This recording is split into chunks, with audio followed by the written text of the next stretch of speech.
السلام علیکم ورحمۃ اللہ وبرکاتہ۔ اللہم لک الحمد کما انت اہلہ فصلی علی محمد کما انت اہلہ وفعل بنا ما انت اہلہ فانک انت اہل التقوی واہل المغفرہ۔ اللہم صلی علی محمد عبدک ورسولک وصلی علی المؤمنین والمؤمنات والمسلمین والمسلمات۔ اللہم صلی علی محمد کما تحب وترضى له۔ جب یہ بات یقینی ہو گئی کہ رمضان میں روزے دار کی ہر دعا پہ فرشتے آمین کہتے ہیں، یہ بات تو یقینی ہو گئی۔ کیوں؟ مجھے کسی کی دلیل کی ضرورت نہیں، بس مجھے میرے آقا نے فرما دیا، ختم ہے۔ نہ اب کسی اپیل، نہ وکیل، نہ دلیل کی ضرورت ہے۔ حضور سرور کونین صلی اللہ تعالی علیہ وسلم کی زبان اطہر سے نکل گیا، بس ختم۔ مجھے اپنی عقل کو، اپنے شعور کو، اپنے احساس کو منوانے کی ضرورت نہیں ہے، بس سر تسلیم ہم ہے جو مزاج یار میں آئے۔ یہ بات تو یقینی ہو گئی کہ فرشتے ہماری ہر دعا پہ آمین کہتے ہیں، تو پھر کیوں نہ اپنی دعاؤں میں، اپنے مانگنے میں اور اپنی نداؤں میں اور اپنی فریادوں میں اضافہ کر دیں، جس کو میں پھر یوں کہوں گا کہ جو میسر ہے اس کو مؤثر بنائیں۔ آج یہ لمحات میسر ہیں، کیوں نہ اس کو مؤثر بنا لوں، اور جتنا لوٹنا ہے لوٹ لوں، جتنا لینا ہے لے لوں۔ فجر کی نماز کے بعد آپ فجر پڑھتے ہیں، تہجد پڑھتے ہیں، اور تہجد پڑھنے کے بعد اعمال کرتے ہیں، ٹھیک ہے، اور اس پہ اللہ سے دعائیں مانگتے ہیں، اعمال کر کے اللہ کا ذکر کرتے ہیں۔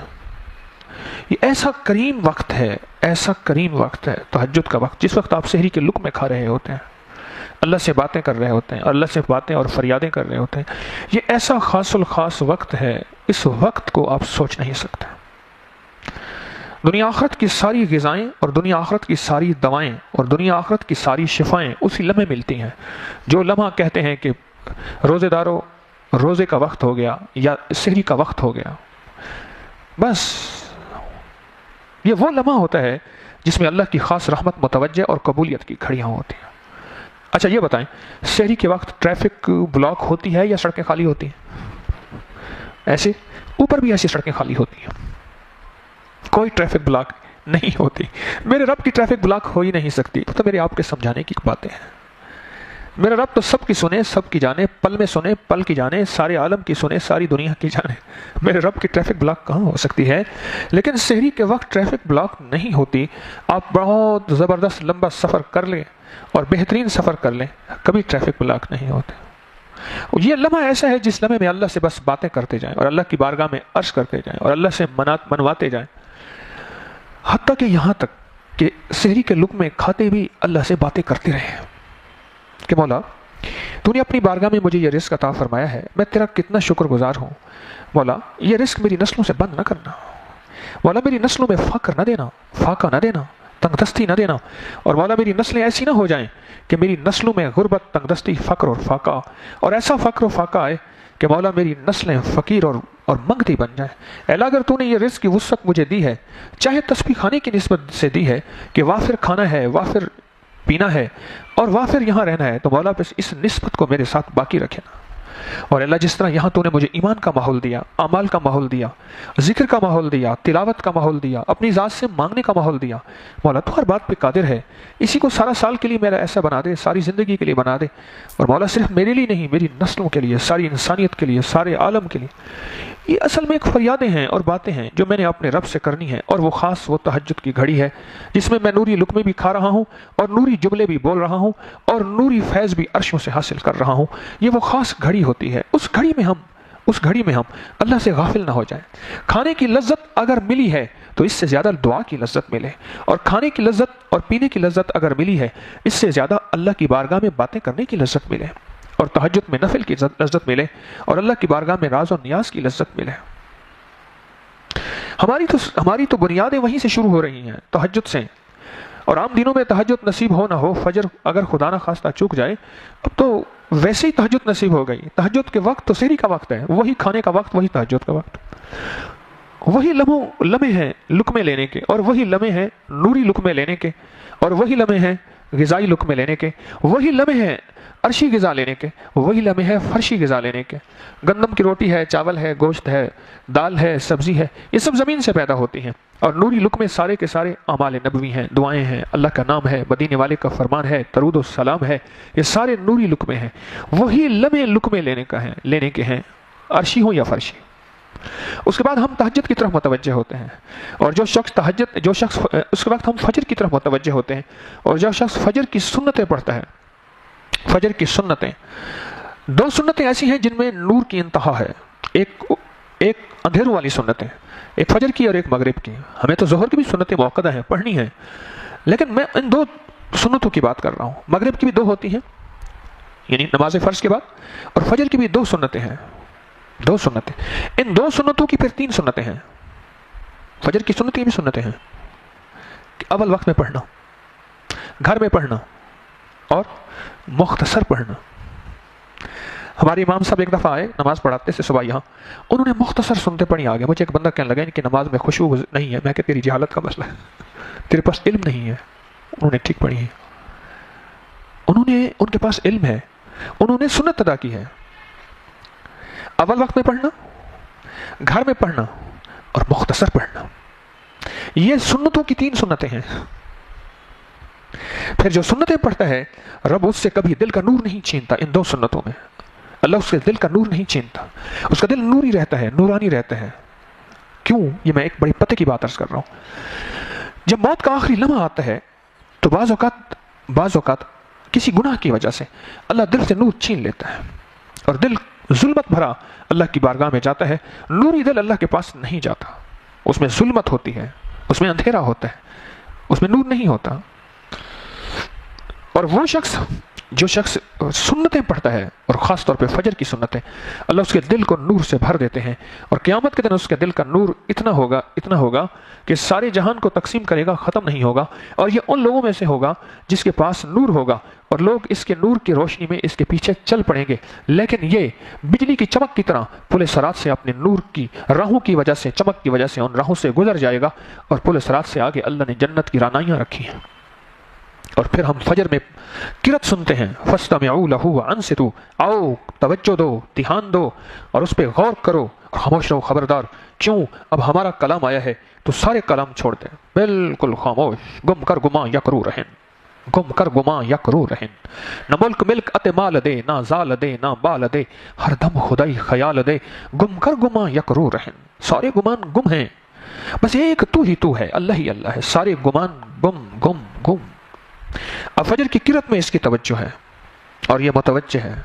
اور پھر اگلا لمحہ اور ہے قبولیت کا، فجر کی نماز کے بعد دعا کی قبولیت کا لمحہ ہے، وہ خاص قبولیت کا لمحہ ہے۔ اب اس میں دعا کے لیے انتظار کر رہا، اور تسبیح خانے میں ایک خاص سوغات اور بھی ہے کہ فجر کے فوراً بعد سورۃ یاسین تقسیم کر دی جاتی ہے، اور سورۃ یاسین پڑھ کے جو دعا مانگی جاتی ہے تو وہ تو ایسا ہے کہ جس کی قبولیت میں اگر کوئی شک کرتا ہے تو اپنے ایمان پہ شک کرے۔ جیسے فرمائے جو عرفات میں جائے اور عرفات کی حاضری حج میں جائے، اور پھر عرفات کے بعد اپنی بخشش میں شک کرے تو خود گناہگار ہوتا ہے۔ ہاں، اپنی بخشش میں شک کرتا ہے تو گناہگار ہے۔ بالکل اسی طرح فجر کے بعد کی قبولیت، پھر فجر کے بعد کی سورۃ یاسین، اور یہ مجمع اور رمضان کے لمحے اور گھڑیاں، اس میں قبولیت کی خاص ایک سوغات ہے جو اس بندے کو ملتی ہے جو اس محفل میں شامل ہے، اور اس میں آپ خوش قسمت موجود ہیں، اور آپ کی خوش قسمتی ہے کہ آپ یہ ایسا کر رہے ہیں، یا آپ دنیا کے خوش قسمت لوگ ہیں۔ اب آگے چلیے، آپ نے فجر کی نماز میں قرات میں توجہ کی، رحمت کو پایا اور قبولیت کو پایا۔ آپ نے فجر کی نماز کے بعد سورۃ یاسین پڑھی، دعا مانگی، اور قبولیت کے لمحات کو اپنے قریب پایا، اور بہت زیادہ قریب پایا۔ اب اس کے بعد ایک اور لمحہ ایسا ہے جس پہ اگر ہم تسبیحات کر لیں، 3 تسبیحات، ایک تسبیح درود شریف کی، ایک تسبیح تیسرے کلمے کی، اور ایک تسبیح استغفار کی، اگر ہم تسبیحات کر لیں، ان تسبیحات کے لمحوں میں اللہ کی مدد ہے۔ فرمائے جو 3 سال تک 3 تسبیحات توجہ سے صبح شام کرے، 3 سال تک 3 تسبیحات، تیسرا کلمہ، درود شریف اور استغفار، ایک تسبیح توجہ دھیان والی اگر کر لے، اللہ پاک مرنے سے پہلے جنت میں اس کا مقام دکھا دیں گے۔ میرے پاس ایک صاحب آئے اور مجھ سے کہنے لگے کہ میں نے آپ سے سنا تھا، اور اور میں نے اس کو اہتمام سے شروع کیا. ابھی 2 سال ہی گزرے ہیں, میں تیسرے سال میں جا رہا ہوں, اور میں نے ہر پل کوشش کی کہ 3 تسبیحات کا اہتمام کروں توجہ اور دھیان کے ساتھ. کہا کہ میں نے ایک انوکھا خواب دیکھا, اور خواب میں ایسے دیکھا کہ جیسے قیامت ہے اور فیصلہ ہو گیا ہے. جیسے وہ کہتے ہیں جی ایئرپورٹ میں ایک مشین ہوتی ہے, ایسے چیک کرتی ہے اور وہ ٹوں ٹوں کرتی ہے, بولتی ہے. کہنے لگا ایسی مجھے مشین تھی, کو چیک کیا اور میرے ہاتھ میں ایک ٹکٹ مل گیا, اس پہ جنت لکھا ہوا تھا اور گیٹ نمبر 3 لکھا ہوا تھا. جنت کے کتنے دروازے ہیں؟ کتنے ہیں؟ گیٹ نمبر 3 لکھا ہوا تھا. کہنے لگا میں نے 8 ہیں 7 ہیں 8 ہیں, میں نے کہا 7 کی آواز آئی تھی کہ شاید میں بھولا ہوں. تو گیٹ نمبر 3 لکھا ہوا تھا. میں نے کہا گیٹ نمبر 3 پوچھا. آگے ایک صاحب دیکھا, معصوم ہوا کیسے فرشتہ ہے. میں نے کہا گیٹ نمبر 3 کر اس طرح چلے جائیں. آگے گیا تو آگے پھر اور چوک آ گیا, لوگ آ رہے تھے, کوئی ادھر کوئی ادھر کوئی ادھر, اور سب کے ہاتھ میں پاس تھا. کسی کا گیٹ نمبر 2, کسی کا 3, کسی کا سمجھانے کے لیے اللہ ہی خواب دیتا ہے. پر اللہ کے ہاں گیٹ نمبر 2 3 کی کیا حیثیت ہے؟ وہ تو ایک پل میں چاہ کے ساری دنیا کو اٹھا کے جنت میں بٹھا دے. ویسے بھی جنت چھوٹی نہیں ہے, وہ جہنمی ہے, وہ کافر ہے, اور میں جنتی ہوں. اتنی چھوٹی تو نہیں ہے جنت. جنت اللہ کی بڑی وسیع. حتیٰ کہ یہاں تک, میں خواب ابھی چل رہا, میری بات درمیان میں ہے, حتیٰ کہ یہاں تک کہ اللہ سارے جنتیوں کو جنت میں بھیج دے گا, پھر بھی جنت خالی پڑی ہوگی. پھر کتابوں میں آتا ہے کہ اللہ ایک ایسی مخلوق کو پیدا کر کے پھر ان کی الاٹمنٹ کرے گا, ان کو اللہ ایڈجسٹ کرے گا کہ جنت تو بھرنی ہے نا.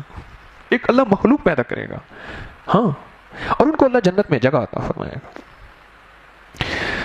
تو کہنے لگا میں گیٹ نمبر 3 میں ڈھونڈتا ڈھانڈتا چلا گیا. مجھے رہبر کر رہے تھے ادھر چلے جائیں, ادھر چلے جائیں, ادھر چلے جائیں. کہنے لگے ان کے مزاج میں پروٹوکول تھا, سب ادھر تشریف لے جائیں, ادھر جائیں, ادھر جائیں. آگے گیا تو گیٹ نمبر 3 پہ بندے کے پاس چیک کر رہا تھا. اس نے میں نے ایسے دکھایا, اس نے کہا ایسے جائیں, انٹری.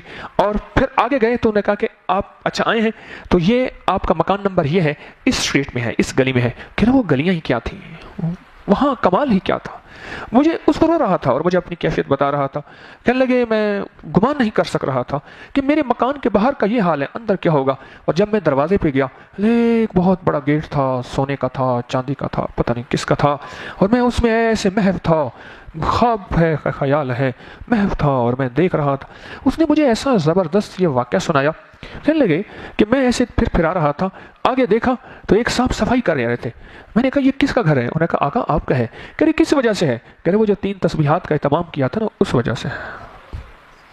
جو 3 سال تک 3 تسبیحات کا اہتمام کرے, 2.5 سے 3 سال, جو 3 سال 3 تسبیحات کا اہتمام کرے, اللہ مرنے سے پہلے اس کو جنت میں اس کا گھر دکھائیں گے پہلے, پھر اس کو موت آئے گی, یہ تیرا گھر ہے.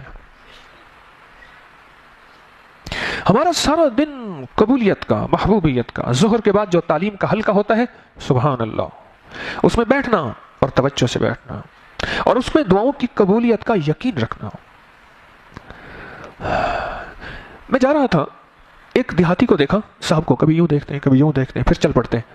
میں نے ان کی ایک بے چینی کی کیفیت کو دیکھا, تو میں نے کہا بابا جی کیا خیریت ہے؟ کہنے لگے یہاں جمعرات کو کچھ لوگ جمع ہوتے ہیں اور وہ دعا مانگتے ہیں, کچھ درس ہوتا ہے, پھر دعا مانگتے ہیں. پھر میں وہاں دعا مانگنے جا رہا ہوں, میری گندم کٹی ہوئی ہے اور اوپر بارش بنی ہوئی ہے, اور میں وہ بارش رکوانے جا رہا ہوں.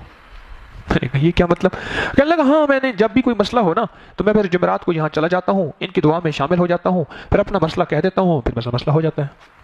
اچھا, اس نے اس اعتماد سے, دیہاتی نے, ان پڑھ نے یہ مجھے بات کہی کہ یقین جانیے مجھے اس کے اعتماد پہ رشک آیا. خیر میں چلا گیا.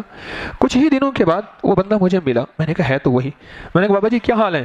وہ کیا ہوا آپ کی بارش کا, گندم کا؟ اس نے بڑی لمبی سوڑی 1.25 من کی گالی دی بارش کو گالی دی.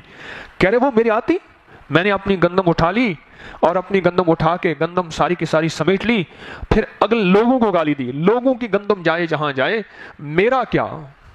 میں نے کہا یہ کیسے ہوا؟ کہہ رہے وہ جہاں وہ جمعرات کو میں وہاں جاتا ہوں, بس میری گندم, اسے کوئی خبر نہیں فرشتے دعاؤں پہ آمین کہتے ہیں, اسے کوئی خبر نہیں فرشتے وہاں جمع ہوتے ہیں, بس اسے ایک یقین ہے.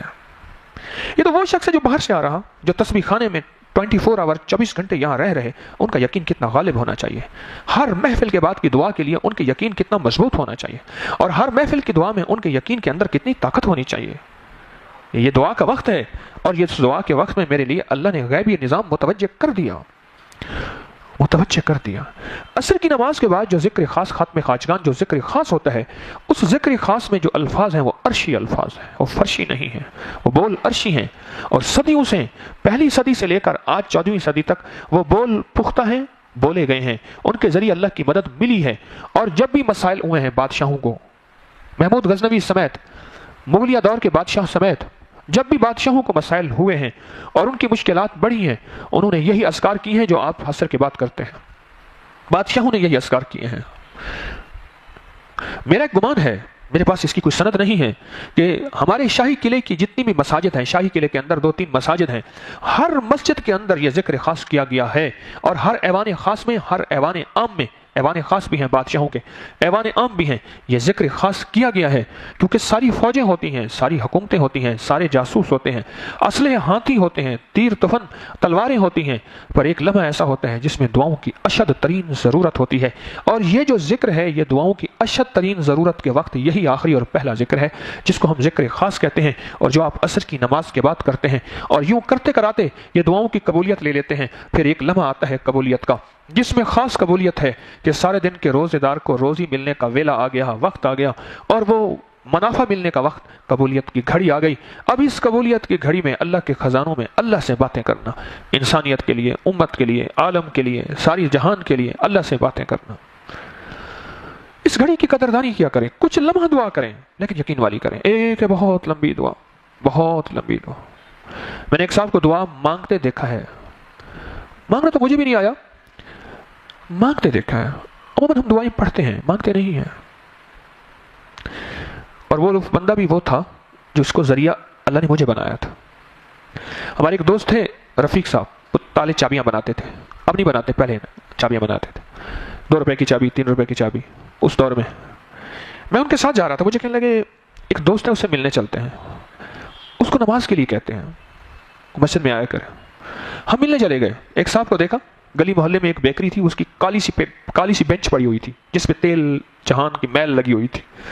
اس نے خاص قسم کا پگڑی پہنی ہوئی ہے جو پنجاب کے ذمہ داروں کا ایک مزاج ہے، میں خاص قسم کی ایک پگڑی ہے جس میں شرافت کم ہیبت زیادہ ہوتی ہے، وہ ایک خاص پگڑی ہے، وہ باندھی ہوئی، اور بڑے خاص انداز سے وہ سگریٹ پی رہا تھا۔ تو میں گیا، تو میں بیٹھ گیا، میں نے کہا جی وہ کوئی اپنے فریش کیک بنایا ہے؟ کہ ہاں۔ میں نے کہا دے دے۔ غالباً کوئی 11-15 روپے کا تھا، وہ دیا۔ میں نے ان سے کہا آپ بھی کھا لیں، اس نے بھی کھایا، میں نے بھی کھایا، ہمارے دوست رفیق صاحب نے بھی کھایا، پھر ہم آپس میں باتیں کرنے لگے۔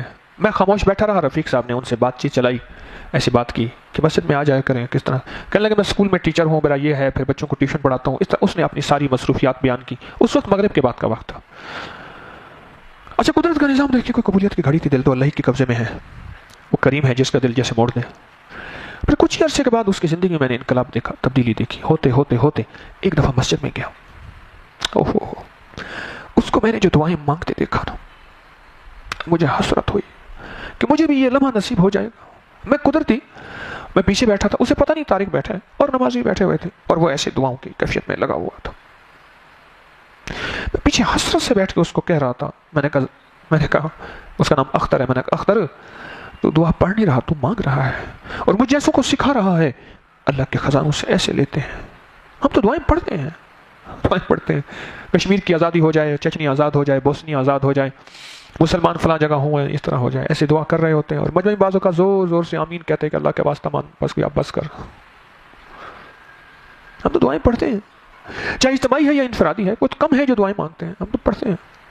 میں نے اس کو دعائیں مانگتے دیکھا، اور دعاؤں میں تڑپتے دیکھا، اور دھیان والی دعا مانگتے دیکھا۔ تسبیح خانے کا کوئی لمحہ ایسا ہو کہ ہمیں دھیان والی دعا نصیب ہو جائے۔ حضرت عمر رضی اللہ تعالیٰ عنہ فرماتے ہیں مجھے اس بات کی کوئی فکر نہیں کہ میری دعا قبول ہوتی ہے نہیں، کیوں، یہ میرے اللہ کے خزانوں میں ہے کہ اللہ چاہے، ہاں میرے بس میں اتنا ہے کہ میں زیادہ سے زیادہ اللہ سے کتنا مانگ سکتا ہوں۔ منوانا میرے حق میں نہیں ہے، میرے بس میں نہیں ہے، وہ اللہ کے بس میں ہے۔ منوانا میرے بس میں نہیں ہے، وہ اللہ کے بس میں ہے۔ مانگنا میرے بس میں ہے، ہاں میں کتنا مانگوں وہ میرے بس میں ہے۔ ہم نے دعاؤں کی مشق کرنی ہے، دعاؤں کی مشق کرنی ہے، کس چیز کی؟ پڑھنے کی نہیں، پڑھنے کی مشق ہو چکی ہے، اب مانگنے کی مشق کرنی ہے۔ پڑھنے کی مشق ہو چکی ہے، اب دھیان جمانے کی مشق کرنی ہے، دھیان لگانے کی مشق کرنی ہے، اور اللہ کی بارگاہ میں دھیان جما کے اور اللہ سے باتیں کرنے کی مشق کرنی ہے۔ جب مشق ہو جاتی ہے پھر اللہ سے باتیں کرتے ہیں۔ ایک بابا جی تھے صوفی عبداللہ صاحب رحمۃ اللہ علیہ، بس وہ پر کہتے تھے آ جانا دعا کر دوں گا، اللہ کر دے گا۔ ایک مجھے ان کے ساتھ